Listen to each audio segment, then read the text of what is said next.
Hey guys, I'm here to kind of show you how this life instruction manual simulation works.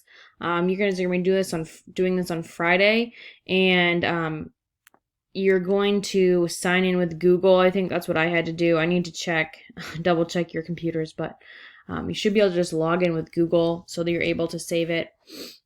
This should be what it looks like at the beginning. So you're going to read through this.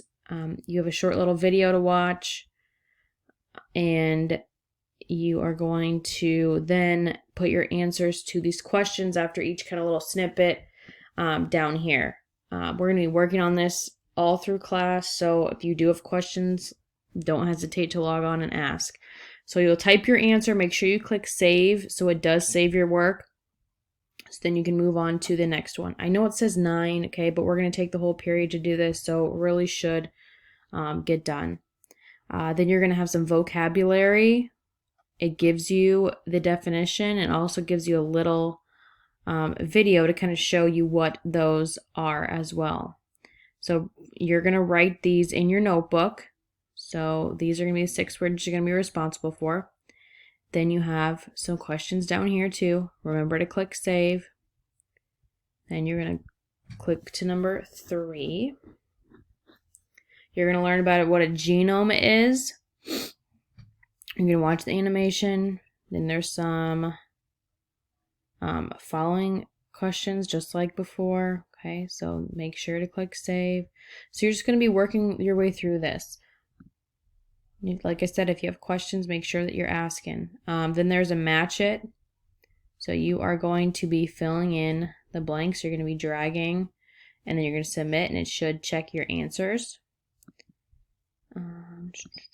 And then you're going to click save when you're done, or submit, and then you're going to go on to 5. There's another video that talks about DNA, which is what we're kind of going into. Answer your questions down here, save it, move on to the next one. Then you're going to review it. It's going to give you some questions there. 7, you have another animation you're going to look at. There's some more questions that it's going to ask you about, some questions about genes. Then you're going to review it again, like a multiple choice quiz. And then this last one, you are going to arrange it. So you're going to drag each one to the correct category, whether it falls under DNA, gene, or genome. And looking back at your answers that you've written throughout the simulation, you should be able to put these into the right category. And then it should save your work when you're done. And then I should be able to see what you have done there.